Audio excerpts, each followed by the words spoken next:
नमस्कार, मैं हूं आपके साथ निशु शर्मा और आप देख रहे हैं हमारा खास बुलेटिन हमारा उत्तर प्रदेश। चलिए बुलेटिन की शुरुआत करेंगे बड़ी खबर के साथ, जहां वाराणसी दौरे पर मॉरिशस के प्रधानमंत्री हैं और इस बीच प्रधानमंत्री नरेंद्र मोदी भी पहुंचे। डॉक्टर नवीन चंद्र रामगुलाम से प्रधानमंत्री मोदी ने मुलाकात की। भारत मॉरिशस के बीच द्विपक्षीय वार्ता हुई है। दोनों देशों के बीच कई अहम समझौते भी इस दौरान हुए हैं। स्पेस रिसर्च विज्ञान के क्षेत्र में समझौते हुए हैं। मॉरिशस प्रधानमंत्री ने आभार जताया है और भारत में मिले स्नेह के लिए उन्होंने आभार जताया है। तो प्रधानमंत्री नरेंद्र मोदी और मॉरिशस के प्रधानमंत्री डॉक्टर नवीन चंद्र रामगुलाम की उपस्थिति में वाराणसी में भारत और मॉरिशस के बीच समझौता ज्ञापन पर हस्ताक्षर हुए। कई सारे MOU साइन हुए हैं। दोनों देशों के बीच कई अहम समझौते इस दौरान हुए हैं।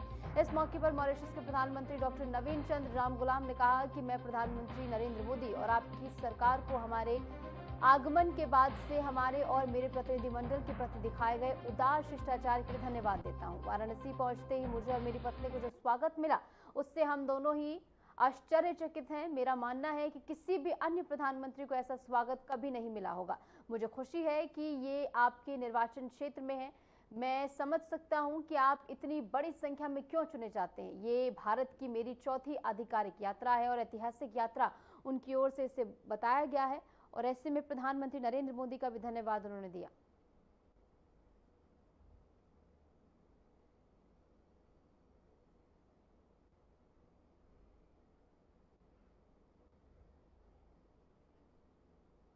प्रधानमंत्री नरेंद्र मोदी ने वाराणसी में मॉरिशस के प्रधानमंत्री डॉक्टर नवीन रामगुलाम के साथ संयुक्त प्रेस वार्ता की। मोदी ने कहा कि काशी सदियों से भारत की सभ्यता का केंद्र रही है और मॉरिशस में इसकी परंपराएं गहराई से समाई हैं। उन्होंने भारत और मॉरिशस को केवल साझेदार नहीं बल्कि एक परिवार बताया। मोदी ने बताया कि मॉरिशस भारत की पड़ोसी पहले नीति यानी कि नेबर फर्स्ट नीति और महासागर क्षेत्र में एक महत्वपूर्ण साझेदार है। दोनों देशों में द्विपक्षीय सहयोग और वैश्विक मुद्दों पर चर्चा हुई है। इसके अलावा प्रधानमंत्री मोदी ने मॉरिशस के विकास के लिए एक विशेष आर्थिक पैकेज की घोषणा की, जिसे उन्होंने साझा भविष्य में निवेश बताया।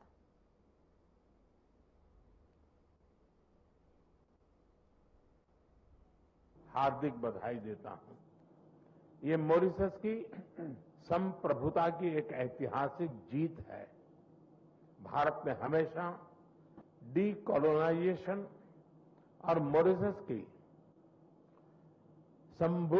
संप्रभुता की पूर्ण मान्यता का समर्थन किया है और इसमें भारत मॉरिशस के साथ दृढ़ता के साथ खड़ा रहा है। राष्ट्रीय और प्राथमिक साझेदार होना भारत के लिए गर्व की बात है। आज हमने मॉरिशस की आवश्यकताओं और प्राथमिकताओं को ध्यान में रखते हुए एक स्पेशल इकोनॉमिक पैकेज पर निर्णय लिया है। यह इंफ्रास्ट्रक्चर मजबूत करेगा, रोजगार के नए अवसर पैदा करेगा और स्वास्थ्य सुविधाओं को सुदृढ़ करेगा। भारत के बाहर पहला जन औषधि केंद्र अब मॉरिशस में स्थापित हो चुका है। आज हमने निर्णय लिया है कि मॉरिशस में Ayush centre of excellence 500 bed का sir Shiv Sagar Ramgoolam national hospital और veterinary school and animal hospital के निर्माण में भारत सहयोग देगा। साथ ही हम Chagos marine protect area, SSR international airport के ATC टावर तथा हाईवे और रिंग रोड के विस्तार जैसी परियोजनाओं को भी आगे बढ़ाएंगे करेंगे। Excellency, India and Mauritius are two nations but our dreams are and destiny are one. इस वर्ष हम सर शिव सागर रामगुलाम जी की 125वीं जयंती मना रहे हैं। वे केवल मॉरिशस के राष्ट्रपिता ही नहीं बल्कि भारत और मॉरिशस के बीच अटूट सेतु के संस्थापक भी थे। उनकी यह जयंती हमें मिलकर अपने संबंधों को नई ऊंचाई पर ले जाने की प्रेरणा देती रहेगी। मैं फिर एक बार डेलीगेशन का हृदय से स्वागत करता हूं। आप सबका बहुत बहुत धन्यवाद। आज हमने द्विपक्षीय सहयोग के सभी पहलुओं की विस्तृत समीक्षा की। क्षेत्रीय और वैश्विक मुद्दों पर भी विचार साझा किए। फ्रेंड्स, मैं प्रधानमंत्री रामगुलाम जी और मॉरिशस के लोगों को चागोस समझौता संपन्न होने पर हार्दिक बधाई देता हूं।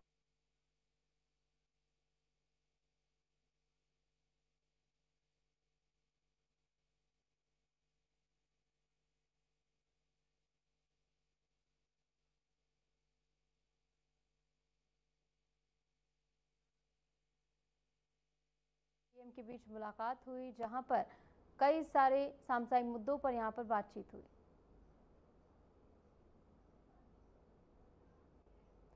आगे बढ़ेंगे। वाराणसी के दशाश्वमेध घाट पर होने वाली विश्व प्रसिद्ध मां गंगा की दैनिक आरती और भी खास होने जा रही है, क्योंकि मॉरिशस के प्रधानमंत्री डॉक्टर नवीन चंद्र रामगुलाम इस भव्य आयोजन में हिस्सा लेने पहुंचेंगे और उनके साथ उत्तर प्रदेश के मुख्यमंत्री योगी आदित्यनाथ भी मौजूद रहेंगे। दोनों नेता क्रूज पर सवार होकर गंगा आरती का दिव्य दृश्य देखेंगे।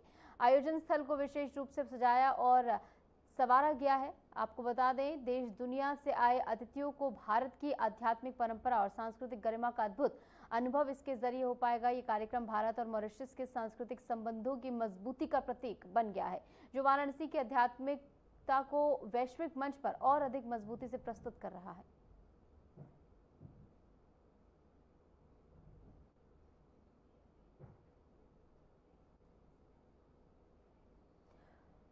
और इस बीच एक बड़ी खबर आपको बता दें, अयोध्या भी मॉरिशस के प्रधानमंत्री जाएंगे 12 सितंबर को, यानी कल अयोध्या का दौरा उनका रहने वाला है। मंत्रियों के साथ रामलला के दर्शन वो करेंगे। पूरा प्रतिनिधिमंडल उनके साथ पहुंचेगा और रामलला के दर्शन करेगा। CM Yogi Adityanath red carpet स्वागत करते हुए नजर आएंगे। राम मंदिर ट्रस्ट भी यहां पर उनका स्वागत करेगा। तो ये बड़ी खबर हम आपको बता रहे हैं, जहां पर सीएम योगी आदित्यनाथ उनके स्वागत के लिए मौजूद रहेंगे। और इसी के साथ साथ कल अयोध्या जाएंगे मॉरिशस के पीएम। आज वाराणसी में प्रधानमंत्री नरेंद्र मोदी से उनकी मुलाकात जो है ऐतिहासिक रही, जिसका आभार भी उन्होंने व्यक्त किया। और कल रामलला के दर्शन करने के लिए अयोध्या का रुख मॉरिशस के प्रधानमंत्री करते हुए नजर आएंगे। पूरा प्रतिनिधिमंडल और उनकी पत्नी जो उनके साथ आई हैं, वो रामलला के दर्शन करने के लिए पहुंचेंगी। और रामलला के दर्शन करने जब वो पहुंचेंगे तो भव्य रूप से उनका स्वागत होगा, जहां पर खुद सीएम योगी आदित्यनाथ भी मौजूद रहने वाले हैं। उत्तर प्रदेश के डिप्टी सीएम केशव प्रसाद मौर्य कल बस्ती दौरे पर रहेंगे। उनका हेलीकॉप्टर पुलिस लाइन में उतरेगा। वह पहले पार्टी कार्यालय में पदाधिकारियों के साथ बैठक करेंगे, फिर जिलाधिकारी कार्यालय के सभागार में समीक्षा बैठक करेंगे। इसके बाद वे हरैया ग्राउंड में आयोजित कजरी महोत्सव में शामिल होंगे। विधायक अजय सिंह ने कहा कि यह महोत्सव पुरानी परंपराओं को जीवंत करता है और इसकी तैयारियां अंतिम चरण में हैं।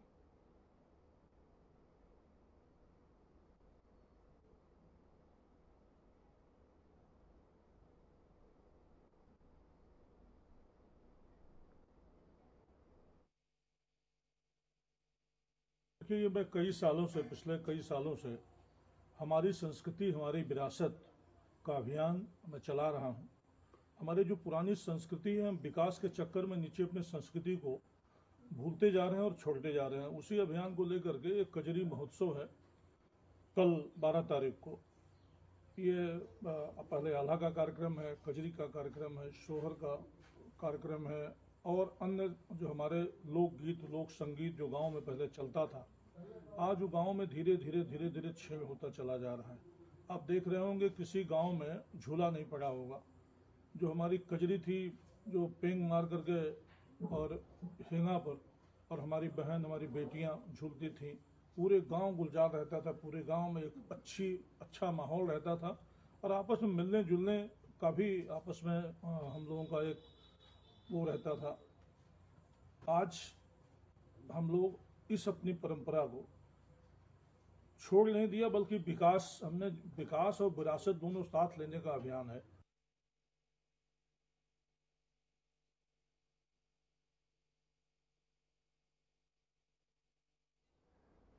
खबर रायबरेली से है, जहां सांसद राहुल गांधी जिला बचत भवन में होने वाली दिशा की बैठक की अध्यक्षता करने पहुंचे। वह पिछली दिशा बैठक में उठाए गए मुद्दों के अनुपालन पर चर्चा करेंगे, जिनमें लालगंज बाईपास का रेलवे ओवरब्रिज, डॉक्टरों की कमी और सड़कों के निर्माण शामिल है। और मेनूपुर ग्राम के जर्जर संपर्क मार्ग और ऊंचाहार में रेलवे ओवरब्रिज की सर्विस रोड का मुद्दा भी इस दौरान उठ सकता है।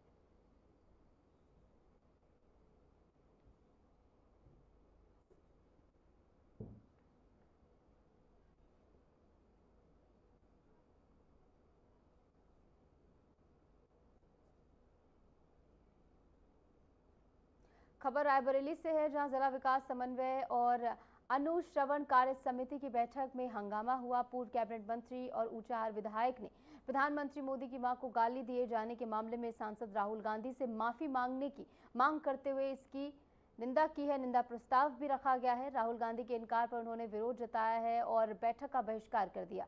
बैठक से बहिष्कार करने के बाद मनोज पांडे ने मीडिया से बात करते हुए कहा कि राहुल गांधी लगातार सर्वोच्च न्यायालय, इलेक्शन कमीशन जैसी देश की गरिमामयी संस्थाओं पर गंभीर आरोप लगा रहे हैं, जबकि जिस कंपनी से राहुल गांधी ने वोटरों का सर्वे करवाया था, उससे कंपनी ने ही सार्वजनिक रूप से उसको लेकर माफी मांगी है।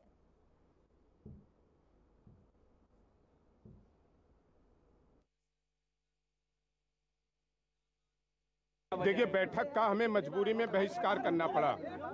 मैंने आज दिशा की बैठक में एक लिखित रूप से माननीय जो दिशा के अध्यक्ष हैं, रायबरेली के सांसद हैं आदरणीय राहुल गांधी जी, आदरणीय राहुल गांधी जी से एक निंदा प्रस्ताव मैंने इस बोर्ड में, इस बैठक में मैंने लिखित रूप से दिया।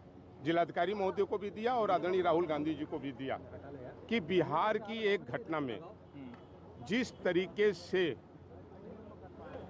भारत के केवल प्रधानमंत्री नहीं, भारत के मुख्य सेवक की ही नहीं मां को, बल्कि भारत के रहने वाले 135 करोड़ लोगों की मां को गाली दी गई, अपमान किया गया। मां एक शब्द जो हमारी अस्मिता से जुड़ा है, हमारी भावनाओं से जुड़ा है, हमारे संस्कारों से जुड़ा है। एक कैसे हो सकता है कि किसी पार्टी के, एक राष्ट्रीय पार्टी के मंच से मां को गाली दी जाए। खबर अलीगढ़ से है, जहां संघ प्रमुख मोहन भागवत के जन्मदिन पर कैबिनेट मंत्री चौधरी लक्ष्मी नारायण ने उन्हें बधाई देते हुए कहा कि मोहन भागवत शताब्दी पूरे करने के बाद भी उनका जनता पर आशीर्वाद बना रहेगा। इसके साथ ही उन्होंने नेपाल में हो रही हिंसा पर कहा कि नेपाल से भारत की तुलना करना गलत है। नेपाल अलग राष्ट्र है और भारत एक अलग राष्ट्र है। भारत का संविधान बहुत शक्तिशाली है, यहाँ ऐसा कुछ नहीं होगा।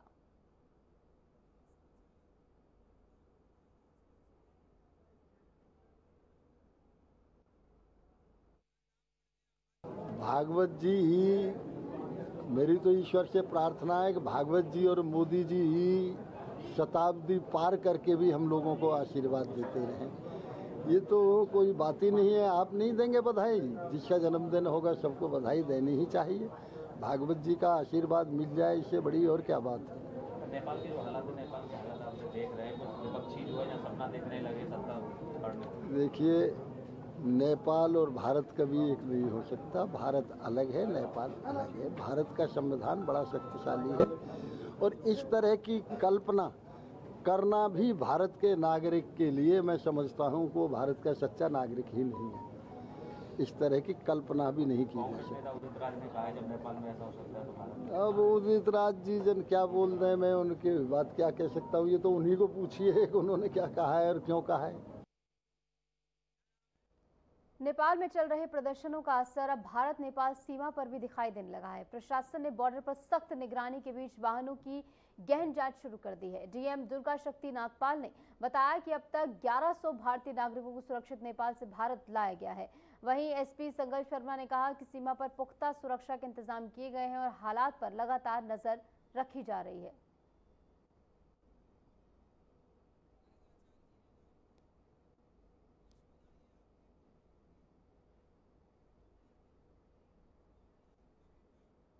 नेपाल में लागू कर्फ्यू के चलते भारत नेपाल के बीच व्यापार ठप हो गया है। सीमा पर माल लेकर पहुंचे दर्जनों ट्रक फंसे हुए हैं। व्यापारियों और ट्रक चालकों को भारी नुकसान का सामना इसके चलते करना पड़ा है। स्थिति सामान्य होने तक व्यापारिक गतिविधियां बाधित ही रहेंगी।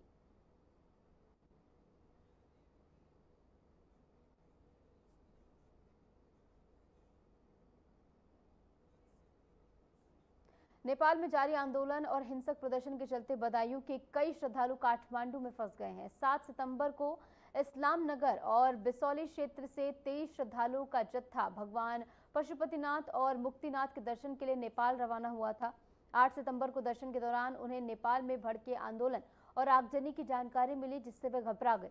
श्रद्धालु काठमांडू के होटल में रुके हुए हैं और वीडियो जारी कर भारत सरकार से सुरक्षित वापसी की मांग कर रहे हैं। प्लीज हम लोगों को नेपाल से निकालने की, हमारी पूरी फैमिली बहुत डिस्टर्ब हो रखी है। हमारे घर पे हमारे बच्चे हैं, छोटे छोटे बच्चे भी हम लोग छोड़ के आए हैं। सब लोग बहुत डिस्चार्जेस सभी लोग हैं, सीनियर सिटीजन, इन लोगों की दवाइयाँ खत्म हो गई हैं। हम लोगों को यहाँ के लोकल बॉडीज कोई भी साथ नहीं दे रहे हैं। ये बदायूं के रहने वाले हैं। प्लीज मोदी जी आप हम लोगों को यहाँ से निकालें, हम लोगों को सबको यहाँ से ले जाए। आगे बढ़ेंगे। श्रद्धालुओं की बढ़ती संख्या को देखते हुए अयोध्या डिपो को 5 नई आयसर बसें मिली हैं। इनमें 2 मथुरा, 2 आगरा और एक चित्रकूट रूट पर चलाई जाएगी। एआरएम के अनुसार ये बसें विशेष रूप से श्रद्धालुओं की सुविधा के लिए चलाई जा रही हैं ताकि उन्हें बेहतर और आरामदायक यात्रा का अनुभव मिल सके। तो मथुरा आगरा चित्रकूट रूट इसको लेकर तय किया गया है। श्रद्धालुओं के लिए खास सुविधा यहाँ पर प्रदान की गई है। मथुरा आगरा और चित्रकूट रूट इसके लिए तय किया गया है जहां पर इन विशेष बसों को चलाया जाएगा। खबर सीतापुर से है जहां समाजवादी पार्टी के कद्दावर नेता और पूर्व कैबिनेट मंत्री आजम खान से मिलने उनके बेटे अब्दुल्ला आजम सीतापुर जेल पहुंचे। इस दौरान उनके साथ पार्टी के वरिष्ठ नेता यूसुफ मलिक और अनवर हुसैन भी मौजूद रहे। मुलाकात के दौरान अब्दुल्ला अपने पिता के लिए सब्जियों में लौकी, टमाटर सहित मिठाइयां और अन्य आवश्यक सामान लेकर गए। जेल परिसर में मीडिया से बातचीत के दौरान अब्दुल्ला आजम ने कहा कि वह एक बेटे के तौर पर अपने पिता से मिलने आए हैं। उन्होंने कहा कि एक बेटा अपने पिता से मिलने आया है, ये राजनीति का विषय नहीं है। उन्होंने पत्रकारों के राजनीतिक सवालों से भी किनारा किया और साफ किया कि उनकी प्राथमिकता सिर्फ पिता का हालचाल जानना है।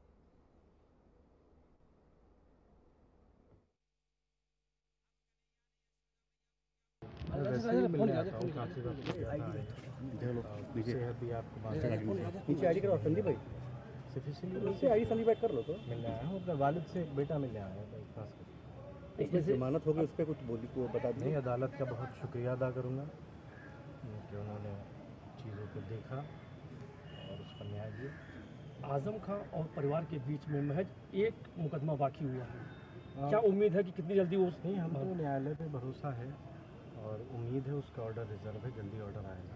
तो माना जाए कि जल्दी ही आजम खान साहब जो है, आप दुआ कीजिए, दुआ कीजिए, आप सभी कर रहे हैं, आप भी कीजिए। उनके कार्यकर्ताओं को भी उम्मीद है कि वो? नहीं, बहुत से लोग हैं जो उनके लिए दुआ करते हैं। सर क्या उम्मीद है उस मामले को लेकर?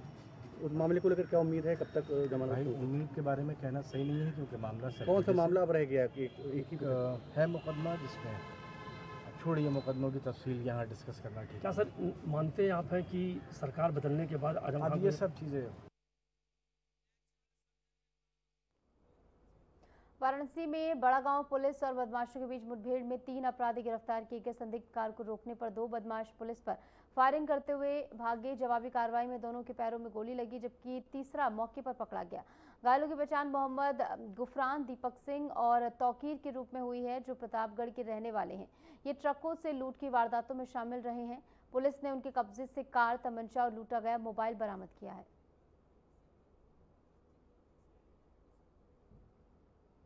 थाना बड़ागांव क्षेत्र में मुठभेड़ में 3 अपराधी गिरफ्तार किए गए हैं।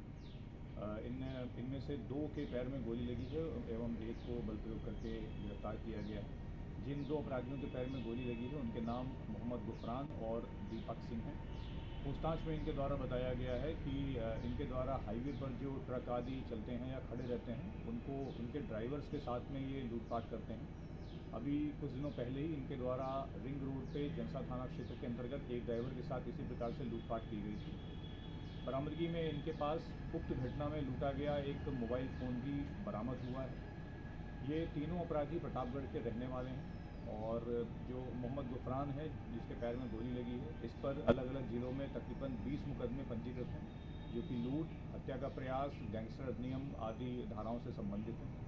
जो दूसरा अपराधी दीपक है उसके ऊपर भी तकरीबन आधा दर्जन से ज़्यादा मुकदमे पंजीकृत हैं, वो भी इसी प्रकार की घटनाओं से संबंधित हैं। इनके और अधिक विस्तृत आपराधिक इतिहास की जानकारी की जा रही है, साथ ही इनसे और पूछताछ करके इनके पूरे गैंग को वर्कआउट करने का प्रयास किया जाए।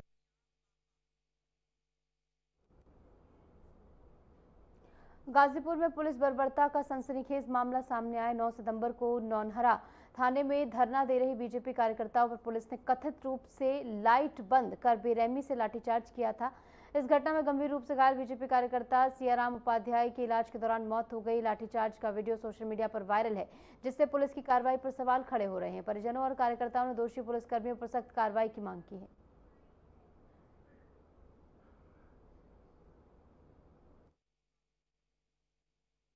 हमारा नाम पुनीता उपाध्याय है। जोकू आपके क्या लगते थे? जो हमारे देवर लगते थे। क्या हुआ था उस दिन? क्या हुआ था रात में? उस दिन वही थाना पे हुआ था, तो अनशन पे बैठे थे, वहाँ पुलिस दरोगा बहुत उनको मारे।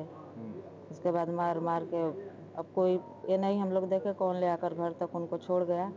उसके बाद उनका धीरे धीरे हालत बहुत ज़्यादा गंभीर होता गया। जब घर आए तो कैसी हालत थी? हालत उनकी ठीक नहीं थी, उनको चलने में भी बैठने में भी दिक्कत हो रहा था। घर पे डॉक्टर बुलाकर दवा सुई सब हुआ, उसके बाद उनको आराम नहीं मिला। जिसमें दो पक्ष, एक प्रधान पक्ष एवं एक दूसरा पूर्व प्रधान पक्ष, इन दोनों के मध्य बिजली के खंभे लगाने को लेकर एक विवाद था, जिसके बाद लगभग 20-25 लोग एक पक्ष के थाने पर आके बैठ गए थे, जिन्हें लगातार समझाया बुझाया गया कि आप हट जाइए, क्योंकि ये विवाद दूसरे विभाग से संबंधित है। हम लोगों ने दूसरे विभाग से संपर्क भी किया था और इनको बोला था कि आप वहाँ पर जाके अपनी कार्रवाई करवाएं। तो लेकिन ये लोग समझाने के बाद भी वहाँ से नहीं उठे। कई बार इनको समझाया गया। रात में एकाएक बिजली जाने के कारण कुछ अफरा तफरी मची और इनको वहाँ से तत्काल इनको जाने के लिए बोला गया। तो फिर उसके बाद ये लोग वहाँ से चले गए थे और किसी प्रकार का कोई भी इशू नहीं हुआ। फिर उसके बाद आज एक सूचना मिली कि एक व्यक्ति की मृत्यु हुई है और इस तरह के आरोप लगाए गए हैं कि उसी दिन कुछ चोट लग जाने के कारण उसकी मृत्यु हुई है। तो इस पर हम गहनता से जांच कर रहे हैं। मौके पर एडिशनल एसपी को भेजा गया है जांच करने के लिए। उनके द्वारा प्रकरण की जांच की जा रही है और सभी पहलुओं पर हम जांच कर रहे हैं। मृतक व्यक्ति का पोस्टमार्टम कराया जा रहा है और जो भी तथ्य आएंगे उसके अनुसार अग्रिम विधिक कार्रवाई अमल में लाई जाएगी। आपका नाम क्या है?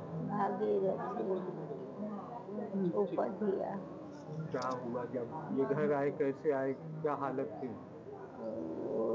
नहरा थाने में चले गए और केकरा साथ गए बाबू हमें नहीं है। कोई थाना में कुछ आपको करे लोग गई, तो वही में सब तो भाग गए। हमारे बच्चा भाग बस दरोगा बंद करके और दरोगे जी के हमके बताओ कि हमके मार दी वहाँ जा कुल भाग गए ना सब।